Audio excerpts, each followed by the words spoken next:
All right, guys, this will be the last video that I post for today, and I hope you are using this nice gloomy day to stay inside and, reteach yourself all of this quadratic stuff. So we're going to work on another worksheet that I posted right underneath the quadratics in real world scenario worksheet. This is your quadratic homework. It's just one sheet.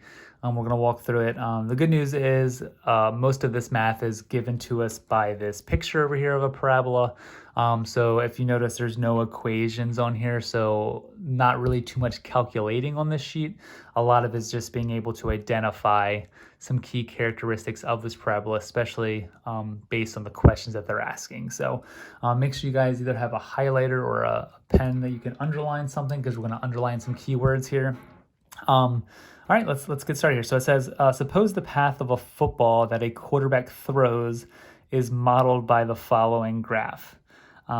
Okay, so what this is a quarterback threw this, and this is not the distance the ball has traveled. So at first thought, you're like, wow, this guy only threw the ball like 3 feet or 3 yards, right? This is time in seconds. So he throws the ball, he releases it, and then like 3 seconds later, it hits the ground.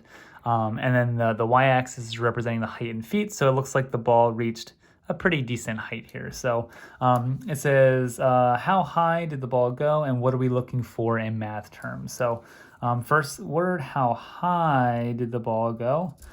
So this is my height. I know that height in this example is a y variable, right? It's on my y-axis. And the maximum height is looking for the vertex, but we are looking for the y value in the vertex. So you should always know that the vertex is representing a maximum or a minimum height. So in this case over here, my vertex is this top point. That is my vertex if you want to label that. And then I'm just going to like estimate what this is, because obviously it's not falling perfectly on a grid mark. But if I know that this is seconds, this is 0 seconds, this is 1 second, it's a little bit more than 1 second. And it looks like it's also a little bit higher than 12 feet.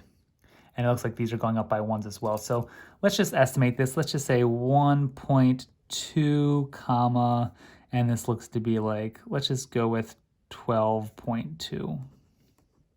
Nice even numbers, 1.2 and 12.2. So according to what we just approximated this point to be, the maximum height that the ball just went is approximately, that's what these little squiggles mean in math. It's a little squiggle, 2 little squiggles mean approximately, and that is 12.2, and then my units are feet.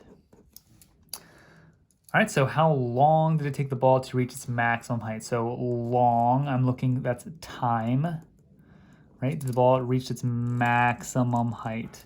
All right, so once again, we are looking for the vertex. I'm just gonna write it right underneath the line. But in this case, we care about the x value. We care about the time it took, right? The length. All right, so looking back at my already predetermined vertex up here, we get 1.2, which means it took approximately 1.2 seconds to reach its maximum height. All right, so nothing too crazy. Remember that maximum point is that vertex. So those two questions kind of go hand in hand. It's working off of that exact same point. How long it took to get to the top, and then what was that maximum height. All right, next question we got here. It says, how long was the ball in the air for? Once again, we are looking for time.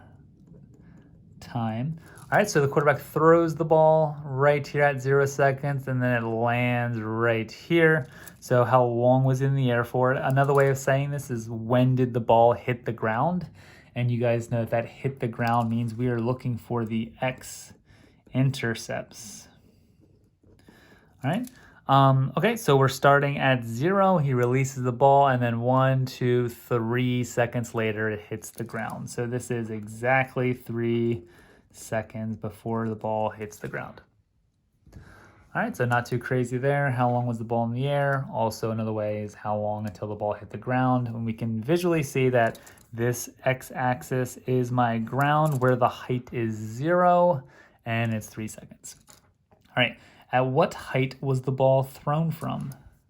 Right, ball thrown from. Another thing that you might want to write down is that this is the initial height.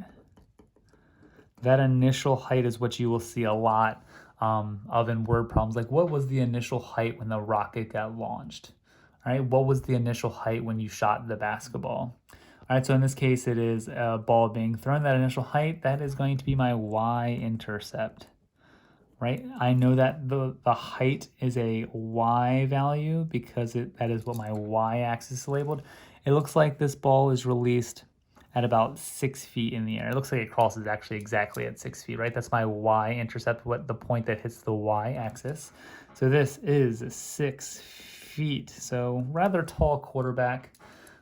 It's pretty standard though. I mean, quarterbacks in the NFL are, 6 feet tall and a couple of inches. All right, so it says, when did the ball hit the ground?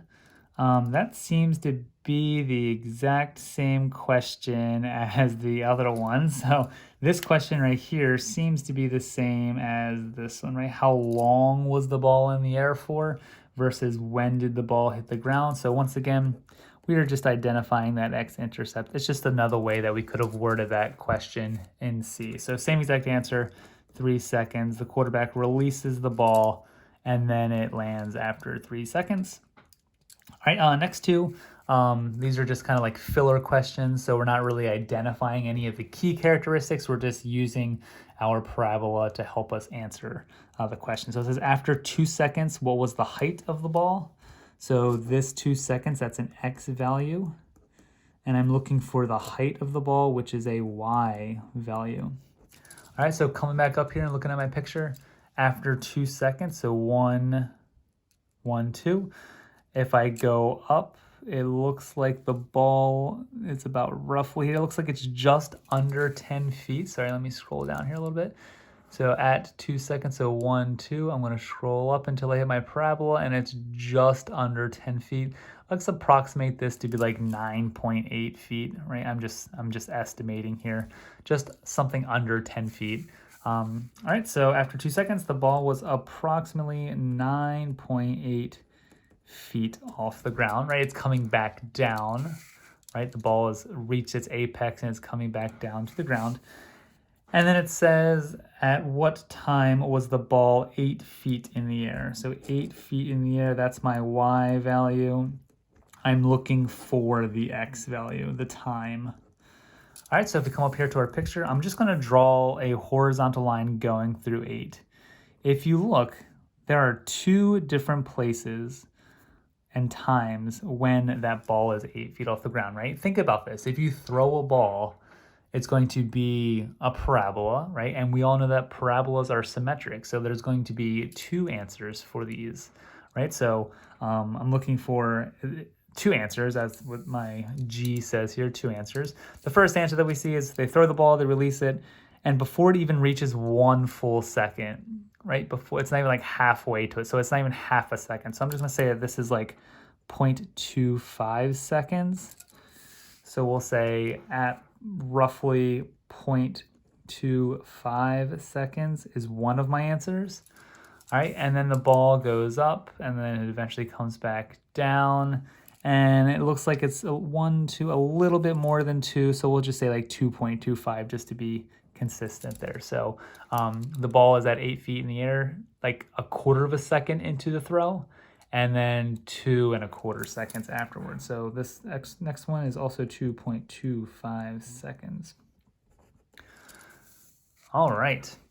So once again, guys, this worksheet was just not really doing much calculations. We didn't have to do the quadratic formula. We didn't have to do the vertex formula. We were just looking at that given parabola and trying to identify, basically just trying to figure out what are we looking for. When it says the maximum or the minimum, you guys should know that we're looking for the vertex. When we're doing the initial starting height, that's always the y-intercept. And then if I'm ever looking for like how long it took to hit the ground or how long was the ball in the air for, that's always my x-intercept. So just getting to tie those key characteristics of a parabola to some context, that's the main goal of these last couple of problems that we've done. All right, see you guys.